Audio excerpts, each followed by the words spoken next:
Price lord. ಕರ್ತನ ನಾಮಕ್ಕೆ ಸ್ತೋತ್ರವಾಗಲಿ. ಪ್ರೀತಿಯುಳ್ಳ ದೇವ ಜನರೇ, ಯೇಸು ಕ್ರಿಸ್ತನ ನಾಮದಲ್ಲಿ ನಿಮ್ಮನ್ನೆಲ್ಲರನ್ನೂ ಮನಪೂರ್ವಕವಾಗಿ ನಾನು ವಂದನೆ ಮಾಡ್ತಾ ಇದ್ದೇನೆ. ಪುನಃ ಒಂದು ಸಾರಿ ನಮ್ಮನ್ನೆಲ್ಲರನ್ನೂ ಒಟ್ಟಾಗಿ ಸೇರಿಸಿದ್ದಂಥ ದೇವರಿಗೆ ನಾವು ವಂದನೆ ಸಲ್ಲಿಸ್ತಾ ಇದ್ದೇವೆ. ದೇವಜನರೇ, ನಾವೆಲ್ಲರೂ ಒಟ್ಟಾಗಿ ಸೇರಿ ಬಂದ ದೇವರ ಕೃಪೆ, ವಿಶೇಷವಾಗಿ ಈ ದಿವಸದಲ್ಲಿ ದೇವರು ನಮ್ಮೊಂದಿಗೆ ಮಾತನಾಡುವಂಥ ಮಾತಿಗಾಗಿ ನಾವು ಅದಕ್ಕಿಂತ ಮುಂಚಿತವಾಗಿ ಒಂದು ಪ್ರಾರ್ಥನೆ ಮಾಡಿಕೊಂಡು ನಾವು ಮುಂದೆ ಸಾಗುವ. ಪ್ರೀತಿಯುಳ್ಳ ಪರಲೋಕದ ತಂದೆ, ನಿನಗೆ ಸ್ತೋತ್ರ, ನಿನ್ನ ವಾಕ್ಯಕ್ಕಾಗಿ ಸ್ತೋತ್ರ. ದೇವರೇ, ಹೀಗೋ ಸ್ವಾಮಿ ಕರ್ತನೆ, ನಿನ್ನ ಜನರೊಂದಿಗೆ ನಿನ್ನ ಮಾತನಾಡುವುದಕ್ಕಾಗಿ ಸ್ತೋತ್ರ. ಏನನ್ನು ಮಾತನಾಡಬೇಕು ದೇವರೇ ಸ್ವಾಮಿ ಕರ್ತನೆ, ಹಾಲೆಲೂಯ. ಕರ್ತ, ನೀನು ನನ್ನ ಬಾಯಿಗಿದ್ದು ನೀನು ಮಾತನಾಡುವುದಕ್ಕಾಗಿ ಸ್ತೋತ್ರ.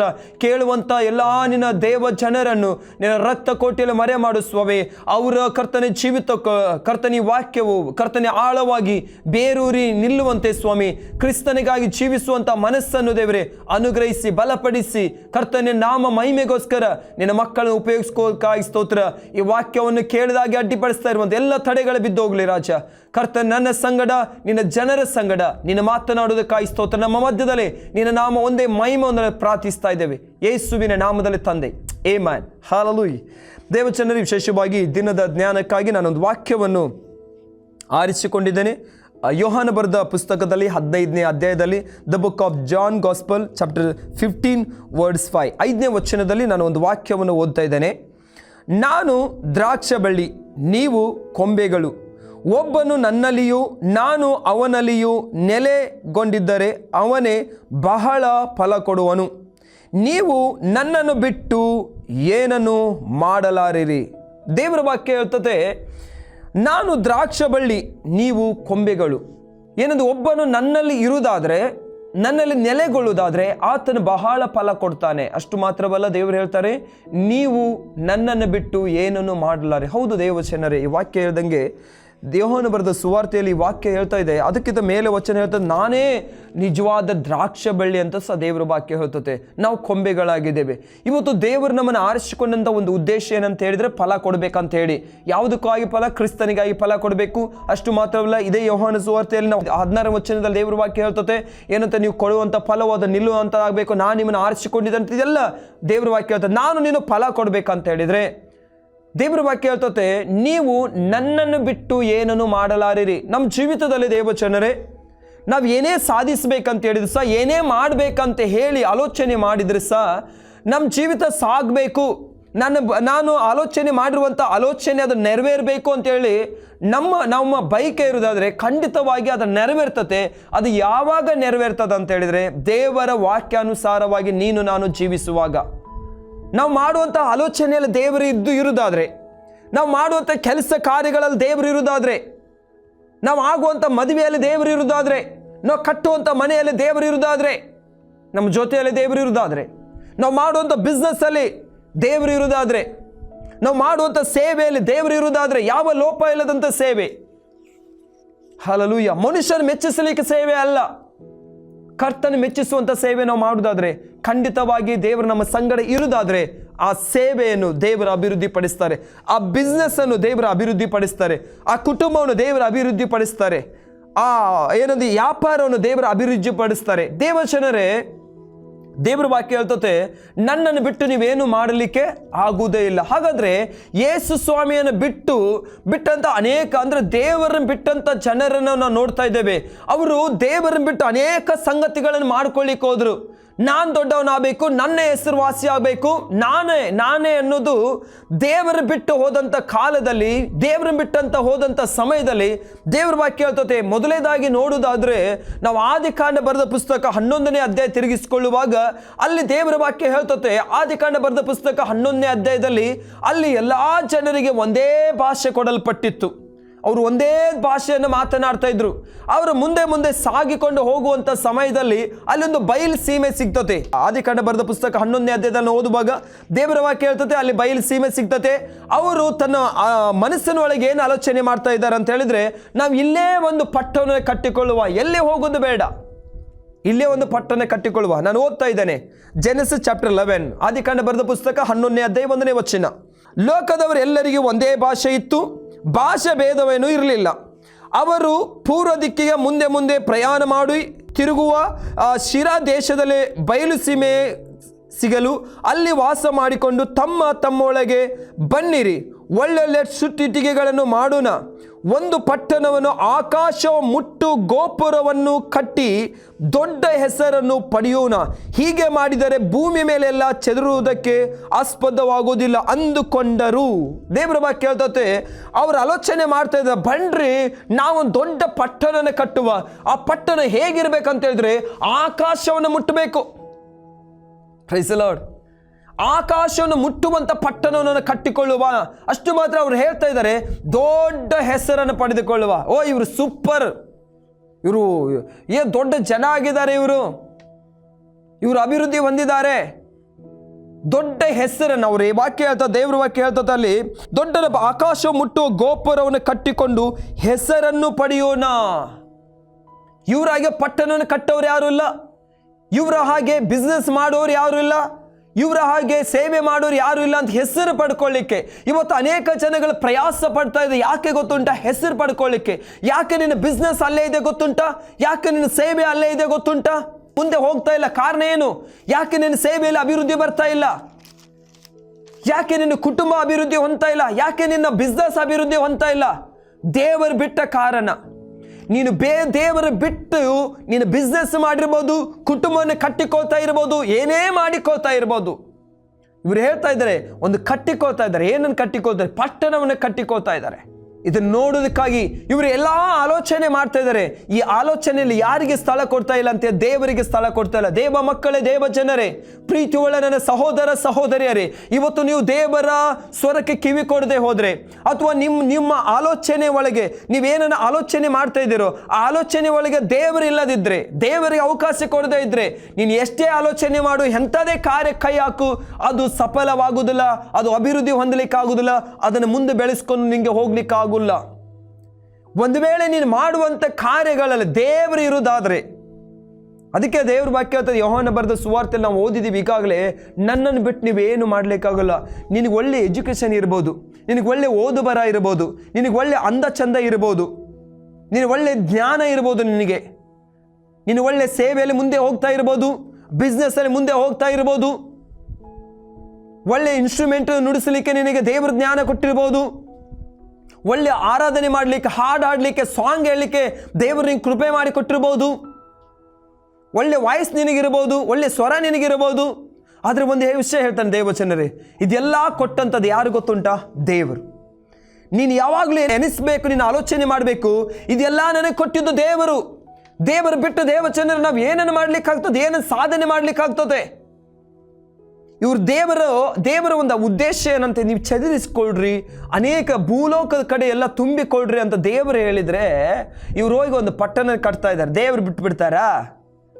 ದೇವ್ರ ಬಗ್ಗೆ ಹೇಳ್ತಾರೆ, ದೇವರು ಏನಂತ ದೇವದೂತರು ಭೂಲೋಕಕ್ಕೆ ಇಳಿದು ಬಂದರು ದೇವರು ನೋಡ್ಲಿಕ್ಕೆ, ಎಂಥ ಪಟ್ಟಣ ಅಂತೇಳಿ. ದೇವ್ರ ವಾಕ್ಯ ಹೇಳ್ತಾರೆ, ಆರಂಭದಲ್ಲೇ ಇಂಥ ಕೆಲಸ ಮಾಡಿದ್ದಾರೆ ಇವರು. ಹಾಗಾದ್ರೆ ಇವ್ರಿಗೆ ಅಸಾಧ್ಯ ಕಾರ್ಯ ಯಾವುದೂ ಇರುವುದಿಲ್ಲ. ಹಾಗಾದ್ರೆ ನಾವೇನು ಮಾಡೋಣ?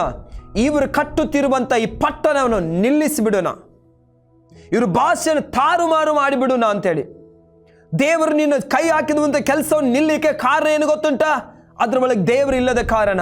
ದೇವ ಜನರ, ದೇವ ಮಕ್ಕಳೇ, ನಾನು ಹೇಳ್ತಾ ಇದ್ದೇನೆ, ಏನಂತ ಹೇಳಿದ್ರೆ, ಇಸ್ರಾಯೇಲ್ ಮೊದಲೇ ಅರಸನಾದಂಥ ಸೌಲ, ಅವನ ಜೀವಿತದಲ್ಲಿ ಎಲ್ಲವನ್ನೂ ಆತನು ಏನು ಮಾಡಿದ ಅಂತ ಹೇಳಿದ್ರೆ, ಅರಸನಾಗ್ಲಿಕ್ಕೆ ಅವನಿಗೆ ಯೋಗ್ಯತೆ ಇರಲಿಲ್ಲ. ದೇವರ ವಾಕ್ಯ ಹೇಳ್ತದೆ, ಅವನು ನೋಡಿದ್ರೆ ಹೈಟ್ ಇದ್ದ ಅಷ್ಟೇ, ಬೇರೆ ಏನು ತಲಾಂತ ಇರಲಿಲ್ಲ ಅವನಿಗೆ.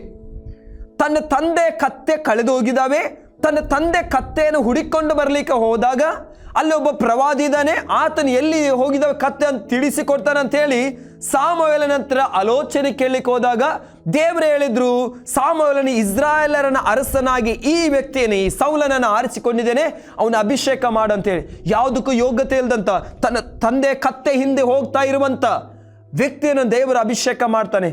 ಇದು ದೇವರ ಕೃಪೆ ಅಲ್ಲವಾ?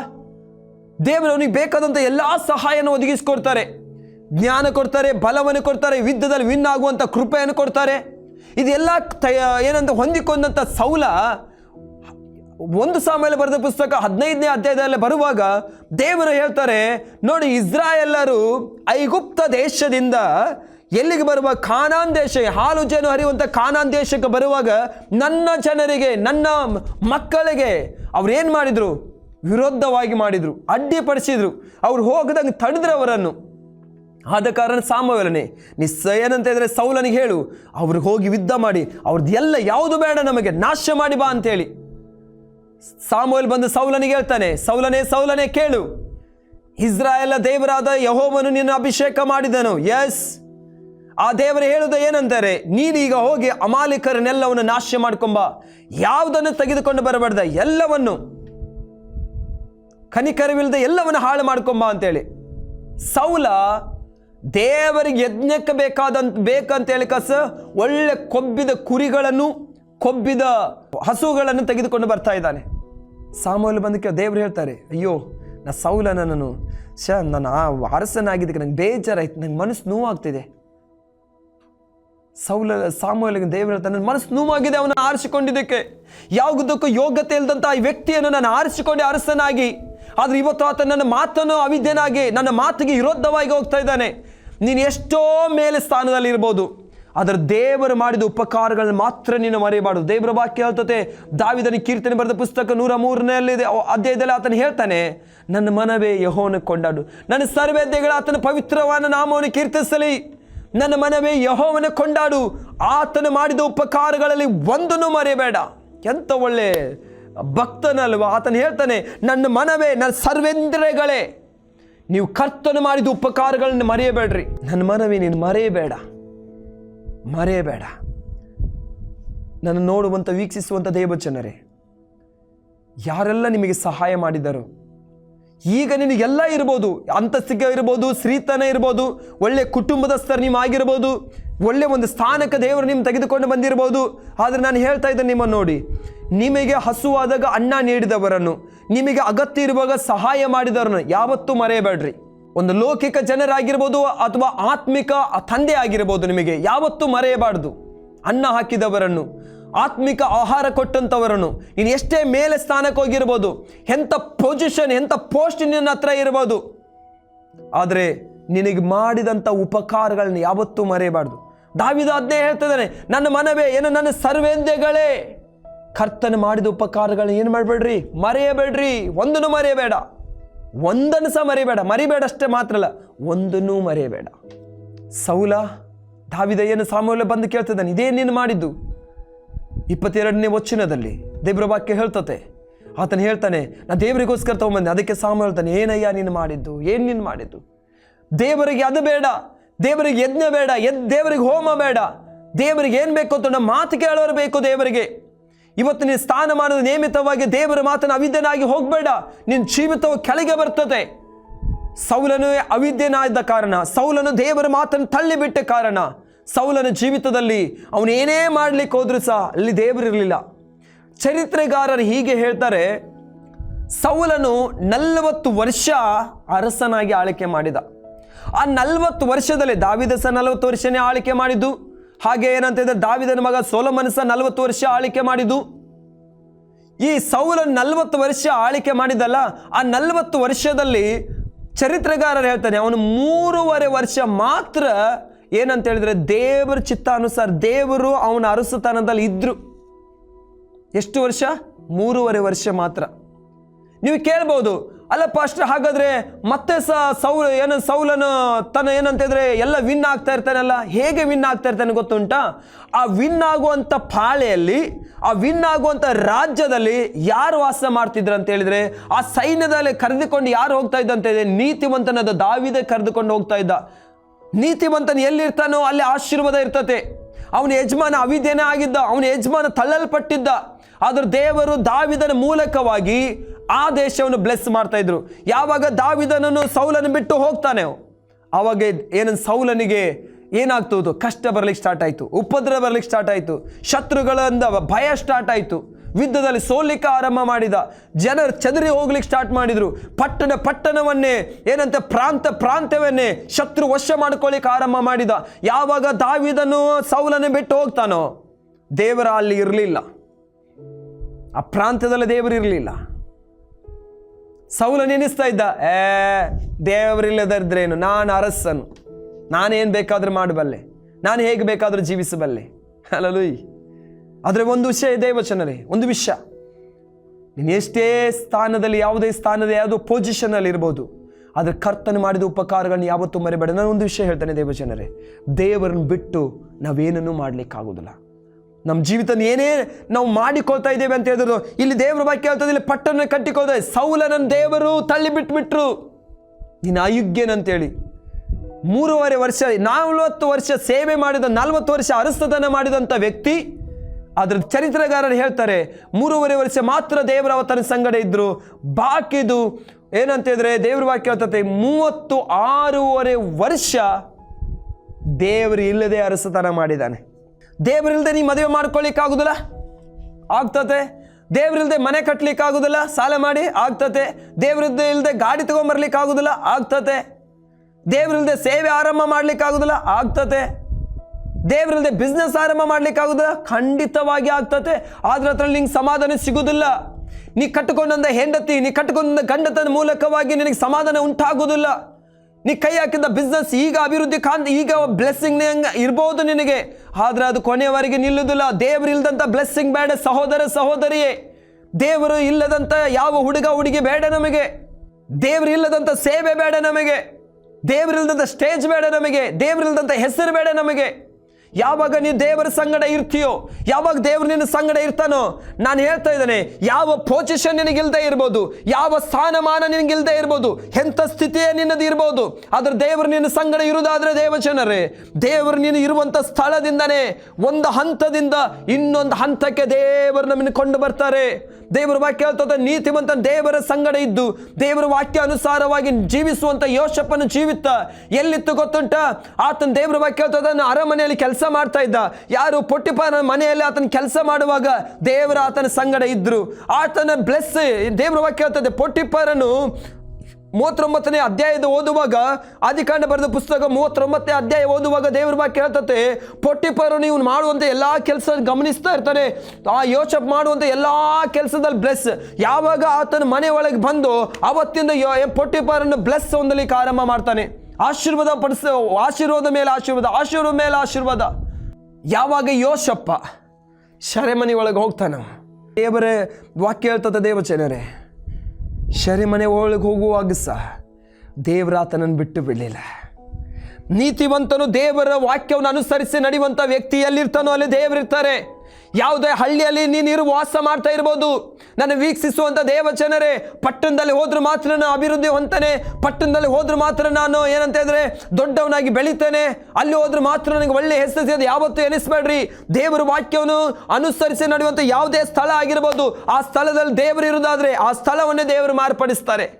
ದೇವರ ವಾಕ್ಯ ಹೇಳ್ತದೆ, ಯಾವಾಗ ಯೋಷಪ್ಪನನ್ನು ತೆಗೆದು ಸೆರೆಮನೆ ಒಳಗೆ ಹಾಕಿದ್ರು, ದೇವರು ಸಹ ಅಲ್ಲಿದ್ರು. ನನ್ನ ಸೇವಕ ಎಲ್ಲಿರ್ತಾನೋ, ನನ್ನ ದಾಸ ಎಲ್ಲಿರ್ತಾನೋ, ನನ್ನ ಮಗ ಎಲ್ಲಿರ್ತಾನೋ, ನನ್ನ ವಾಕ್ಯ ಅನುಸರಿಸುವವರು ಎಲ್ಲಿರ್ತಾರೋ, ನನ್ನ ವಾಕ್ಯ ಅನುಸರಿಸಿ ಜೀವಿಸುವವರು ಎಲ್ಲಿರ್ತಾರೋ, ನನ್ನ ವಾಕ್ಯಕ್ಕಾಗಿ ಅವಮಾನ ಹೊಂದುವವರು, ನನ್ನ ವಾಕ್ಯಕ್ಕಾಗಿ ನಿಂದನೆ ಹೊಂದುವವರು ಎಲ್ಲಿರ್ತಾರೋ, ನಾನು ಸಹ ಅಲ್ಲೇ ಇರ್ತಾನೆ. ದೇವರು ಸಹ ಅಲ್ಲೇ ಇದ್ರು. ಸೆರೆಮನೆಯನ್ನು ಸಹ ದೇವ್ರು ಏನು ಮಾಡಿದ್ರು? ಬ್ಲೆಸ್ ಮಾಡಿದ್ರು. ಸೆರೆಮನೆ ಯಜಮಾನ ಒಳ್ಳೆ ನಿದ್ದೆ ಮಾಡ್ತಿದ್ದ, ಹ್ಯಾಪಿಯಾಗಿ. ಯಾಕೆ? ಯಾವ ಕೊರತೆನೇ ಇಲ್ಲ. ಯಾಕೆ? ನೀತಿವಂತನಾದ ಯೋಷಪ್ಪ ಅಲ್ಲಿದ್ದಾನೆ. ಒಂದೇ ಒಂದು ನೈಟ್,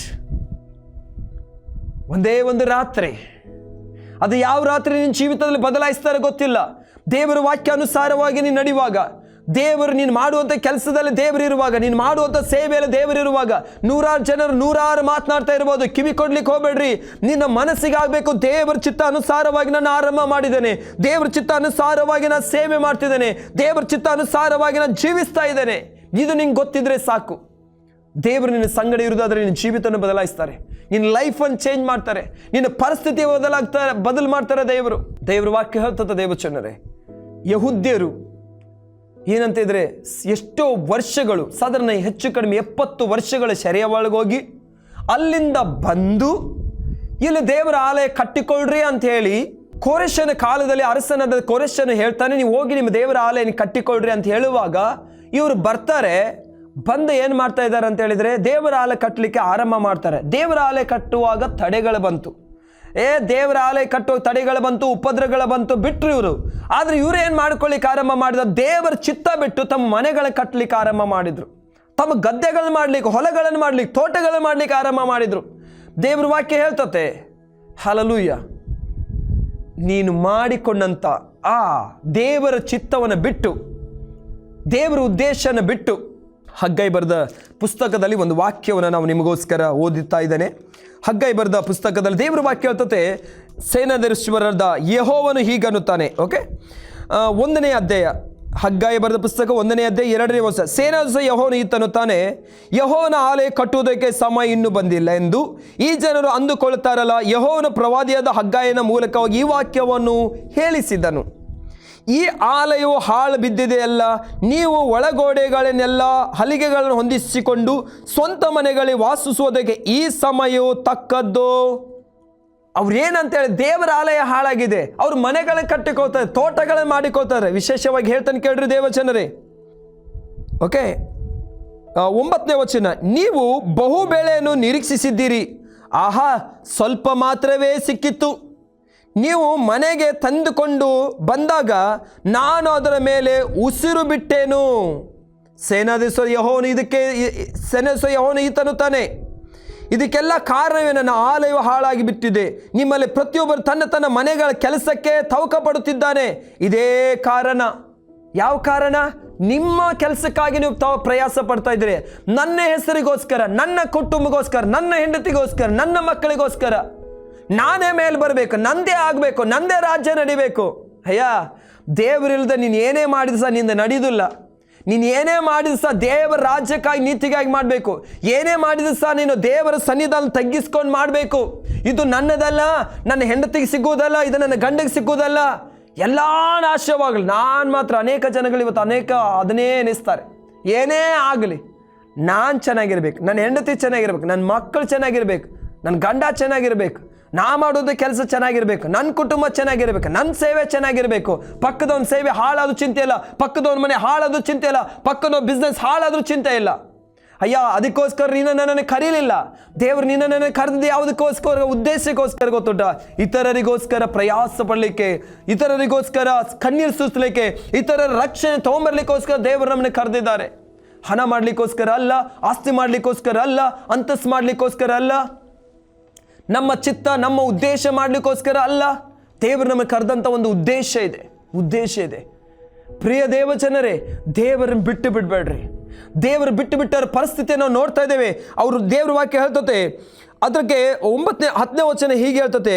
ಹಗ್ಗಾಯ ಬರೆದ ಪುಸ್ತಕ 1ನೇ ಅಧ್ಯಾಯ 10ನೇ ವಚನ, ನಿಮ್ಮ ನೇಮಿತವಾದ ಆಕಾಶವನ್ನು ಇಬ್ಬನಿಯನ್ನು ತಡೆದು ಬಿಟ್ಟಿದೆ, ಭೂಮಿಯು ತನ್ನ ಫಲವನ್ನು ನಿಲ್ಲಿಸಿ ಬಿಟ್ಟಿದೆ. ದೇಶ, ಬೆಟ್ಟ, ಧಾನ್ಯ, ದ್ರಾಕ್ಷರಸ, ಎಣ್ಣೆ, ಭೂಮಿಯ ಉತ್ಪತ್ತಿ, ಮನುಷ್ಯ, ಪಶು, ನಾನಾ ಕೈದುಡಿತ ಇವುಗಳಿಗೆಲ್ಲ ಹಾಳು ದೇಶ ತಂದಿದ್ದೇನೆ. ಹಾಗಾದರೆ ಇವರು ಹಾಳಾಗುವಂಥ ಕಾರಣ ಏನು? ಹಾಳಾಗಲಿಕ್ಕೆ ಕಾರಣ ಏನಾಯ್ತು ಅವರ ಜೀವಿತದಲ್ಲಿ? ಕಾರಣ ಏನಂತಂದ್ರೆ, ಅವರಿಗೋಸ್ಕರ ಪ್ರಯಾಸ ಪಡ್ತಾ ಇದ್ರು, ಅವರಿಗೋಸ್ಕರ ತವಕ ಪಡ್ತಾ ಇದ್ರು. ನಾನಾಗಬೇಕು, ನಂದಾಗಬೇಕು. ಇವತ್ತು ಅನೇಕರ ಕುಟುಂಬ ಹಾಳಾಗದ ಕಾರಣ ಏನು ಗೊತ್ತುಂಟ? ಅನೇಕರ ಸೇವೆ ಮುಂದೆ ಹೋಗದ ಕಾರಣ ಏನು ಗೊತ್ತುಂಟ?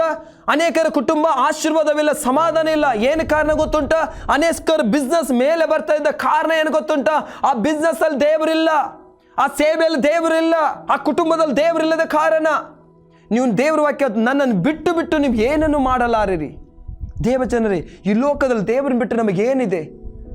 ನಿಮ್ಗೇನೋ ನಮಗೆ ದೇವರು ಕೊಟ್ಟಿರ್ಬೋದು, ಅದೆಲ್ಲ ಕೊಟ್ಟದ ದೇವರ ಕೃಪೆ ಅಲ್ಲವಾ? ದೇವರ ಕೃಪೆ, ದೇವರ ದಯೆ, ದೇವರ ಕರುಣೆ ನಮಗೆ. Praise the Lord. ಹಾಗಾದರೆ ದೇವಜನರೇ, ನಮ್ಮ ಜೀವಿತವನ್ನು ದೇವರಿಗೆ ಒಪ್ಪಿಸಿಕೊಡುವ, ದೇವರ ಹತ್ರ ಹೇಳಿಕೊಳ್ಳುವ, ದೇವರೇ ನಿನ್ನನ್ನು ಬಿಟ್ಟು ನಮಗೇನು ಮಾಡಲಿಕ್ಕಾಗೋದಿಲ್ಲ. ಅಯ್ಯ, ನಿನ್ನ ಬಿಟ್ಟು ನಮಗೇನು ಮಾಡಲಿಕ್ಕಾಗೋದಿಲ್ಲ. ದೇವರೇ, ಒಂದು ನಮ್ಮ ಹೆಂಡತಿಯನ್ನು ಕೊಟ್ಟಿರ್ಬೋದು, ಮಕ್ಕಳನ್ನು ದೇವರು ನಿಮಗೆ ಕೊಟ್ಟಿರ್ಬೋದು, ಮನೆಯನ್ನು ಕೊಟ್ಟಿರ್ಬೋದು, ಕಾರನ್ನು ಕೊಟ್ಟಿರ್ಬೋದು, ಒಳ್ಳೆ ಹಾಡಲಿಕ್ಕೆ ಏನು ಸ್ವರವನ್ನು ಕೊಟ್ಟಿರ್ಬೋದು, ಪ್ರೀಚ್ ಮಾಡಲಿಕ್ಕೆ ಒಳ್ಳೆ ಜ್ಞಾನವನ್ನು ಕೊಟ್ಟಿರ್ಬೋದು, ಒಳ್ಳೆ ಕಾಲೇಜಲ್ಲಿ ನೀವು ಓಡ್ತಾ ಇರ್ಬೋದು, ಒಳ್ಳೆ ಸೇವೆ ಮಾಡ್ತಾ ಇರ್ಬೋದು, ಒಂದು ಒಳ್ಳೆ ಸಭೆ ನಿಮಗೆ ಕೊಟ್ಟಿರ್ಬೋದು, ಒಳ್ಳೆ ಸೇವಕರು ನಿಮಗೆ ಕೊಟ್ಟಿರ್ಬೋದು, ಒಳ್ಳೆ ಸ್ಥಾನ, ಒಳ್ಳೆ ಪೊಸಿಷನ್ ನಿಮಗೆ ಕೊಟ್ಟಿರ್ಬೋದು. ಇದೆಲ್ಲ ಸಿಕ್ಕಿದ್ದು ಯಾರ ಕೃಪೆಯ ಮೂಲಕ ಗೊತ್ತುಂಟ? ನನ್ನ ಮೂಲಕ ಅಲ್ಲ, ನನ್ನ ಬಲದಿಂದಲ್ಲ, ನನ್ನ ಬಲಕ್ರಮದಿಂದಲ್ಲ, ನನ್ನ ಏನಂತಿದ್ರೆ ಹಿಂದೆ ಬಂದಂತ ನಾನು ಮಾಡಿದಂಥ ಯಾವ ಒಳ್ಳೆ ಕ್ರಿಯೆಗಳಿಂದಲ್ಲ. ಇದೆಲ್ಲ ಸಿಕ್ಕಿದ್ದು ದೇವರ ಕೃಪೆ, ಇದೆಲ್ಲ ಸಿಕ್ಕಿದ್ದು ದೇವರ ಕೃಪೆ. ಅದಕ್ಕೆ ನಮ್ಮ ಜೀವಿತವನ್ನು ನಾವು ದೇವರಿಗೆ ಒಪ್ಪಿಸಿಕೊಡುವ. ಏನೇ ನಮ್ಮ ಜೀವಿತದಲ್ಲಿ ದೇವರ ಹತ್ರ ಹೇಳುವ, ದೇವರೇ ಎಲ್ಲ ನಿನ್ನ ಕೃಪೆ ಸ್ವಾಮಿ, ನನ್ನ ಏನೂ ಇಲ್ಲ ಸ್ವಾಮಿ, ಹೊಗಳಿಕೊಳ್ಳಿಕ್ಕೆ ನನ್ನ ಹತ್ರ ಏನೂ ಇಲ್ಲ. ಬರುವಾಗ ತಾಯಿ ಗರ್ಭದಿಂದ ಖಾಲಿಯೇ ಬಂದಿದ್ದೇನೆ, ನಾನು ಹೋಗುವಾಗ ಸಹ ಖಾಲಿಯೇ ಹೋಗ್ತಾನೆ. ಆದರೆ ಇರುವಂಥ ಈ ಲೋಕದಲ್ಲಿ ಕರ್ತ ನಿನಗೋಸ್ಕರ ನಾನು ಜೀವಿಸ್ತೇನೆ ಸ್ವಾಮಿ. ಇದೆಲ್ಲ ತೊಗೊಂಬಂದಿದ್ದು, ಇದೆಲ್ಲ ನನ್ನ ಹತ್ರ ಇದ್ದಿದ್ದು ನೀನು ಕೃಪೆಯ ದೇವರೇ ಅಂತ ದೇವರಿಗೆ ಒಪ್ಪಿಸ್ಕೊಟ್ಟು, ದೇವರ ಚಿತ್ತ ಏನೇ ಆಗಲಿ ದೇವಜನರೇ, ಯಾವುದೇ ಏನೇ ನೀವು ಮಾಡಿದ್ರು ಸಹ ಅದರಲ್ಲಿ ದೇವರಿದ್ದಾರೆ ನೋಡ್ರಿ. ಒಂದು ವೇಳೆ ದೇವರ ಚಿತ್ತ ವಿರೋಧವಾಗಿ ಹೋಗೋದಾದ್ರೆ ಆ ಕೆಲಸ ಬೇಡ, ಆ ಸೇವೆ ಬೇಡ, ಆ ಮಿನಿಸ್ಟ್ರಿ ಬೇಡ, ಆ ಸ್ಥಳ ಬೇಡ ನಮಗೆ, ಆ ಪೊಸಿಷನ್ ಬೇಡ ನಮಗೆ. ದೇವರಿಲ್ಲದೆ ನಾವೇನನ್ನು ಮಾಡಲಿಕ್ಕಾಗೋದಿಲ್ಲ. ಕರ್ತ ನಮಗೆ ಸ್ತೋತ್ರವಾಗಲಿ. ನಾವು ಪ್ರಾರ್ಥಿಸುವ ಪ್ರೀತಿ ಉಳ್ಳ ಪರಲೋಕದ ತಂದೆ ನಿನಗೆ ಸ್ತೋತ್ರ ಸ್ವಾಮಿ. ಒಳ್ಳೆ ಸಮಯ ಕೊಟ್ಟಿದ್ದಕ್ಕಾಗಿ ಸ್ತೋತ್ರ. ನಮ್ಮ ಪ್ರಾಣ, ಆತ್ಮ, ಶರೀರ, ಮನಸ್ಸನ್ನು ನಿನ್ನ ಕರಗಳಿಗೆ ಒಪ್ಪಿಸಿಕೊಡ್ತಾ ಇದ್ದೀವಿ ದೇವರೇ. ನಿನ್ನ ಚಿತ್ತ, ನಿನ್ನ ಉದ್ದೇಶ ದೇವರೇ, ಎಲ್ಲ ದೇವರೇ ಸ್ವಾಮಿ ಕರ್ತನೆ, ಈ ವಾಕ್ಯ ಕೇಳುವಂಥ ಎಲ್ಲ ದೇವ ಮಕ್ಕಳ ಜೀವಿತ ನೆರವೇರಲಿ ದೇವರೇ. ಎಲ್ಲಿ ಬಿದ್ದೋಗಿದ್ದಾರೆ, ಎಲ್ಲಿ ದೇವರು ಬಿಟ್ಟು ದೂರ ಹೋಗಿದ್ದಾರೆ ದೇವರೇ, ಒಂದು ವೇಳೆ ಅವ್ರ ಸೇವೆ ಬೆಳೆಯದ ಕಾರಣ ದೇವರೇ, ಅವ್ರ ಕುಟುಂಬ ಅಭಿವೃದ್ಧಿ ಹೊಂದದ ಕಾರಣ, ಅವ್ರ ಬಿಸ್ನೆಸ್ ಮೇಲೆ ಬರದ ಕಾರಣ, ಯಾವುದಕ್ಕಾಗಿ ಸ್ವಾಮಿ ಕರ್ತನೆ ಅವರು ಕುಗ್ಗಿ ಹೋಗ್ತಿದ್ದಾರೆ ದೇವರೇ, ಈ ವಾಕ್ಯದ ಮೂಲಕ ನೀನು ಎಚ್ಚರಿಸಿದಕ್ಕಾಗಿ ಸ್ತೋತ್ರ.